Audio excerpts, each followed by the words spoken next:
دیکھیں طریقہ کار، دیکھیں نا 18ویں ترمیم میں کیا طریقہ اختیار کیا. پہلے جو اتحادی پارٹیاں تھیں ان میں کنسنسس ہوا، اپوزیشن سے بات کی گئی، دیگر جو باہر کی جماعتیں ان سے. اب دیکھیں نا نثار علی خان یہ کہہ رہے ہیں کہ بیگانی شادی میں عبداللہ دیوانہ.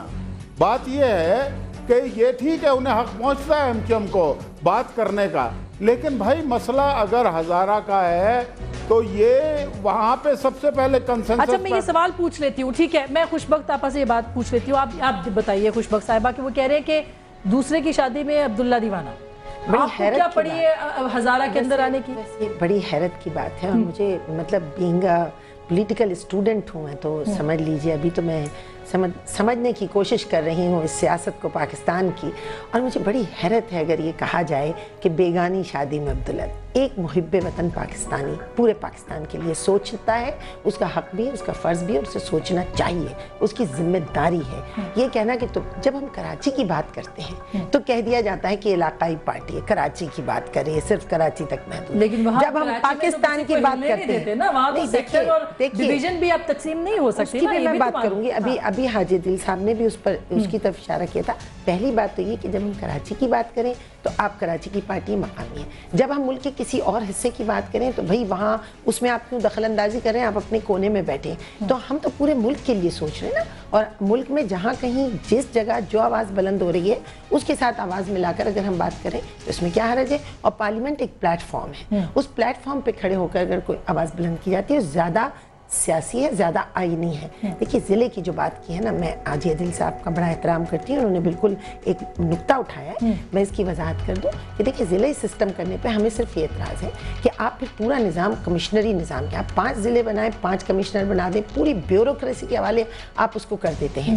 ہم بات کرتے ہیں جب تو لوکل باڈیز کے تحت گراس روٹ لیول پہ آپ اوننیس دیتے ہیں، آپ اس علاقے گلی محلے کو اون کرنے کے لوگوں کو ان کا حق دے رہے ہوتے ہیں. تو ہمارا وہاں یہ اعتراض ہے.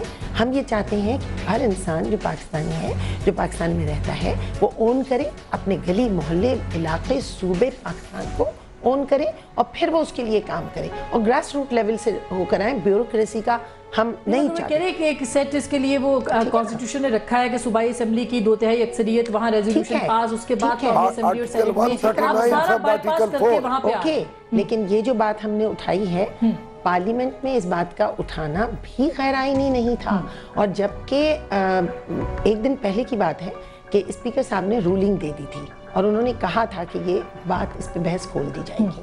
آج جو ہنگامہ آرائی ہوئی اس کی وجہ یہ تھی کہ جب رولنگ دے دی اور صبح پھر دوبارہ دے دی انہوں نے، اور انہوں نے یہ کہا کہ آپ پورا بزنس ہونے دیں، اس کے بعد جب سوال کا پورا آور گزر جائے گا، کوشچن آور، تو اس کے بعد ہم اس کو لے لیں گے. پورا انہوں نے جب بزنس مکمل کر لیا آخری شق تک، کیونکہ اس وقت وہ ہنا ربانی گھر صاحبہ موجود نہیں تھے تو ان کا وہ رہ گیا تھا ایک سلسلہ. تو انہوں نے جب اس پہ ایک ہنگامہ آرائی شروع ہو گئی کہ ہم کیوں کھڑے ہیں اور ہم کیوں بات کریں. اصل میں قرارداد پر بحث شروع ہوئی تھی اور یہ طے ہو گیا تھا کہ قرارداد پہ بحث رولنگ دی تھی. میں اس پہ مزید بات کرتی ہوں، مجھے تھوڑی سی بریک لینی ہے، ایک چھوٹی سی بریک نہ بعد ہم مزید بات کریں گے کہ یہ صرف انتخابات کے نعرے ہیں یا واقعی اس کے اندر، اور کیا یہ بے وقت کی راگنی تو نہیں ہے پاکستان کے جو مسائل ہیں، اصل مسائل، اس سے توجہ ہٹانے کے لیے تو یہ نہیں ہو رہا. ایک چھوٹی سی بریک، ملتے ہیں بریک کے بعد.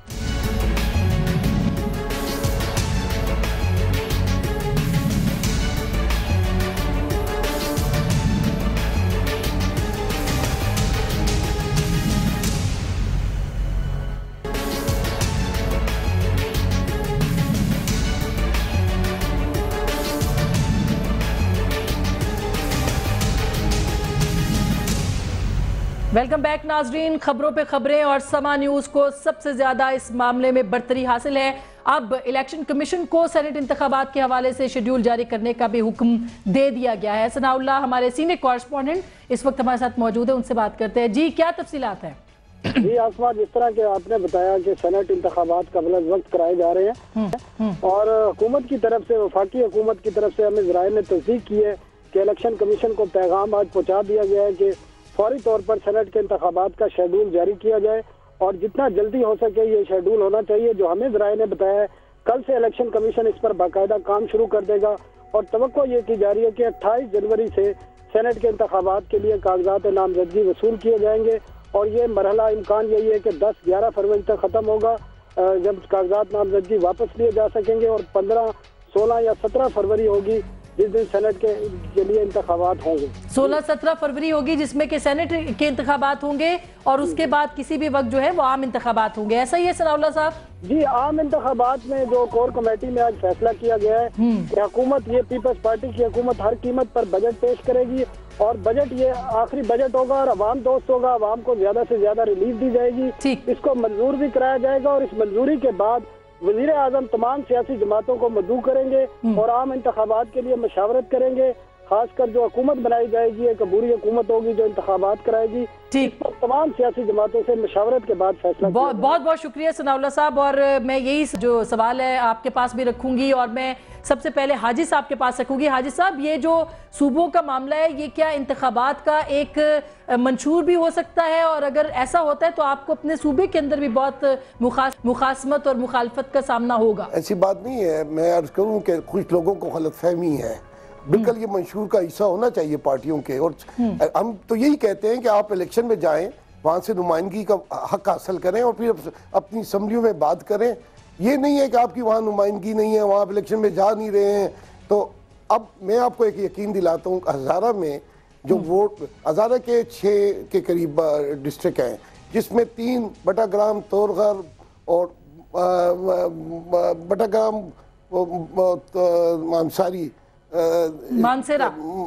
मानसेरे का आधा हिस्सा और बाकी 3 कोस्तान, बटाग्राम और तोरगर और मानसेरे का आधा हिस्सा, ये 100% पश्तो बोलने वाले इलाके हैं। यहाँ इनको नहीं बोली जाती है।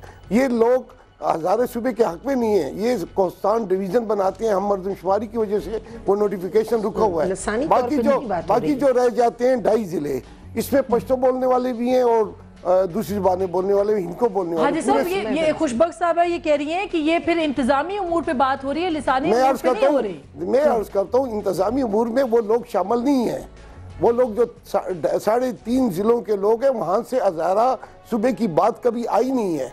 ये बात कब आई है मैं बताता हूँ। जब 18 अमेंडमेंट में उसके बाद ये मुस्लिम लीग काफ और नून के जलसे का झगड़ा हुआ तो ये मसले को उन लोगों ने टेकअप किया जो नाज़म थे, और ये एमकेएम भी नजामत की हक में इसलिए उनको सपोर्ट कर रही है। तो अब आप क्या करेंगे? वो लोग थे जिनसे नजामत चली गई, वो लोग थे जो कि मुस्लिम लीग के नून के मुकाबले में इलेक्शन आ रहे, उन्होंने ये मसला टेकअप किया है और बाद में चूंकि इलाकाई मसला बन जाता है तो कुछ अच्छा, वहाँ के लोग नहीं चाहते कि हज़ारा सूबा बने आपके ख्याल में? ज्यादा चूंकि पख्तून है, वो नहीं चाहते कि ये सूबा बने। खैबर पख्तूनख्वा सबसे छोटा सूबा है आबादी के लिहाज से, रकबे के लिहाज से। बलूचिस्तान कम है आबादी के लिहाज से।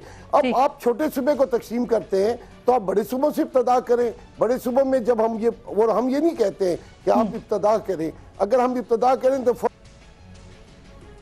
जाएगी। अच्छा, लेकिन आज मैं मुशाहिदुल्लाह साहब से भी बात करती हूँ कि मुशाहिद साहब, अगर आज सराइकी सूबे के हवाले से बात हुई है, असफंदियार साहब ने भी अपना गिला शिकवा किया है, सराइकी सूबे का बिल तो अब कौमी असम्बली में आने को तैयार है बिल्कुल, लेकिन क्या आप समझते हैं कि इंतखाबात से पहले ये बात की जा रही है वोट लेने के लिए, या वाकई इसके ऊपर सीरियसली हुकूमत काम करना चाहती है? देखें, ये डेफिनेटली एक सियासी नारा है और मैं ये समझता हूँ जो लोग इस बात को बहुत ज़्यादा, अब देखें ना, वज़ीर आज़म साहब ऐसा लग रहा है कि वो सराइकिस्तान के वज़ीर आज़म है, पाकिस्तान के हैं ही नहीं।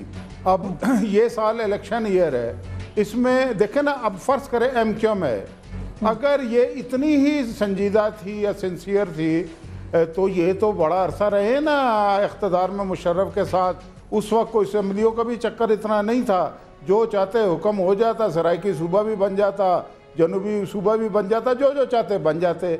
अच्छा, अभी पिछले 4 साल में भी ख्याल नहीं आया, ठीक है। अब अचानक जब इलेक्शन ईयर है और मुल्क के हालात दगरदू हैं और पूछ रहे हैं लोग, एमकेएम से भी पूछ रहे हैं कि आप भी 4 साल से हुकूमत में थे, आपने ये जो कुछ अफरा तफरी फैली हुई है आप भी जिम्मेदार हैं, तो उससे तवज्जो हटाने के लिए ये बात इन्होंने की है। और फिर ये है कि इसको इतने बेढंगे तरीके से किया है कि अभी इब्तदा हुई है और आपस में लड़ाई हुकूमत के अंदर शुरू हो गई है। फैसल करीम कुंडी पीपल पार्टी के फैसल करीम कुंडी डिप्टी स्पीकर हैं, वो ये कहते हैं कि मेरा एरिया भी शामिल करो सराइकिस्तान में। वजीर आजम और उनके दरमियान भी हम आंगी नहीं है। तो इस तरीके से ये इर्रेस्पॉन्सिबल तरीका है, ये गैर संजीदा तरीका है और इसमें एक खोखले नारे और झूठे वादे करके इस मसले को मैं ये समझता हूँ जिस बेढंगे तरीके से ये काम किया जा रहा है, इससे सूबे बनाने की जो तहरीक है वो सबूताज की जा रही है। मेरे ये वो कह रहे हैं कि साजिश है कि सूबों की तहरीक जो है वो सबूताज की जा रही है। एक बात आप बताएं आसमा, यहाँ एक बात तो साबित हो रही है और ये MQM की कामयाबी साबित हो रही है कि करारदाद पे किसी को एतराज़ नहीं है। और ये भी हम बता दें कि MQM ने जो करारदाद डाली है वो इंशाअल्लाह ताला जब पास होगी तो बहुत बड़ी अक्सरियत से होगी, बल्कि नून लीग भी उसमें शामिल है, फाटा के लोग, दीगर और तमाम पार्टीज, उसमें उनकी तमाम की शमूलियत है और वो सब चाहते हैं। और किसी ने पीपल्स पार्टी, इवन वज़ीर आज़म ने खुद फ्लोर ऑफ द हाउस बात की है। तो पहली बात तो ये कि करारदाद की मुखालफत नहीं है, MQM की मुखालफत। लेकिन वो कह रहे हैं कि आप पिछली हुकूमत में भी थे, जनरल मुशर्रफ बड़े पावरफुल सदर थे, बिल्कुल उनके दौर में आपने क्यों नहीं किया ऐसा? मैंने आपसे पहले अर्ज किया कि जब वो आवाजें उस हद तक बुलंद हो गई हैं, जब मामला उस हद तक पहुंचा है कि जहां आकर उस पर आवाज बुलंद करना बहुत जरूरी है, क्योंकि हर चीज का एक वक्त होता है। वक्त से पहले वो बात करना भी मुनासिब नहीं होता। उस वक्त तक इतनी आवाजें नहीं थी और ये आवाजें इतनी अब बुलंद हुई हैं। इस वक्त ये मामला पक्का है और इस वक्त ये मामलात हुए हैं। लेकिन वो कह रहे बलूचिस्तान के हुकूक की कब बात करेंगे? बलूचिस्तान के हुकूक की बुलंद करेंगी। जिनापुर, ओहो नहीं। अच्छा, इन्होंने जो जिनापुर की बात, देखिए आई एम सॉरी हाजी दिल साहब, आप बहुत काबिल एहतराम हैं, बुजुर्ग हैं, बड़े हैं और बहुत बड़े सियासतदान हैं, लेकिन आई एम सॉरी, आपकी जितनी गुफ्तगू हुई है अगर एक दफ़ा दोबारा रिवाइंड करके आप सुने तो उसमें से एक असबियत की बू आ रही है। देखिए, एक पूरे पाकिस्तान की बात करना, किसी को कॉर्नर कर देना, किसी को किसी सूबे में बंद करना, किसी को लसानियत का एक ताना देना, एक महाजिरों का नाम देकर, जब हम कह रहे हैं कि हम पूरे पाकिस्तान एक तो जो बात अभी हाजी अब्दुल साहब, आपने भी जो जिनापुर की बात कही, जिन लोगों ने जिनापुर का इल्जाम लगाया, उन्होंने मीडिया पे आकर इस बात को तस्लीम किया कि उन्होंने गलत किया था। और उस वक्त जिन लोगों को मारा गया, जिनके ऊपर जुल्म तोड़े गए, एक्चुअली मैं सिर्फ ये कह रही हूँ, सिंध की कोई तकसीम की बात MQM ने की है, ना सिंध से कोई आवाज बुलंद, कराची को सूबा बनाने के बारे में ये कोई आवाज उन्होंने कह तो दिया कि कोई आवाज ऐसी नहीं है। ये तो ऐसा है, आई एम सॉरी आदिल साहब, ये तो ऐसा लग रहा है कि आप रस्सी को सांप कह रहे हैं कि बस ये मुझे डस लेगी, ये रस्सी है, मुझे सांप डस, तो वो फिर रस्सी सांप ही बन जाए। ये वो वाली हालत है, ये मफरूजों की बात है, ये ख्याल ख्वाब की बातें हैं, इल्जाम लगाना, सोचना कि एक शख्स जो है वो ये इसलिए कर रहा है, लेकिन ऐसा नहीं है। तहखानों में बंद करना, ये मैंने कहा ना, ये तो ये बात थोड़ा सा देखिए, बात तो सूबों की हो रही है, उसके लिए डिबेट होनी चाहिए। आप खुद कह रहे हैं अगर अक्सरियत आपके पास है फिर क्या डर है? प्लीज मुझे मौका दें, फ्लोर ऑफ द हाउस पे या आप इख्तिलाफ करें या आप इत्तफाक करें, लेकिन ये बाहर निकल जाना, छुप के बात करना, दूसरे करारदाद पे इख्तिलाफ नहीं है, लेकिन ये बुग़्ज़े मुआविया है या हुब्बे अली है, बस आप ये सोच लें। फैसला ये बहुत शुक्रिया, बहुत शुक्रिया, थैंक यू वेरी मच मेरे तमाम पार्टिसिपेंट। जी मुशाहिद साहब जी, एक मैं बात सिर्फ ये करना चाहता हूँ कि बात सूबों से होती होती सांपों पे चली गई है, तो वो जिस अंदाज से सूबे बनाए जा रहे हैं, तो मैं ये कहना चाहता हूँ कि जंगल जंगल छान फिरे हैं, सब सपेरे बीन लिए, आबादी में रहने वाले सांप बड़े जहरीले थे। बहुत शुक्रिया, थैंक यू वेरी मच। दूंगी शेर में मैं, अच्छा शेर में जवाब, लेकिन टाइम खत्म हो गया मेरे पास। आप कह रहे हैं कराची, हम बात करें पाकिस्तान की। एक शजर ऐसा मोहब्बत का लगाया जाए जिसका हमसाये के आंगन में भी साया जाए। वाह वाह वाह, जब अपना अज़्मो यकीन से निकलेगा, जहां से चाहेंगे रास्ता वहीं से निकलेगा। फैसला आपका।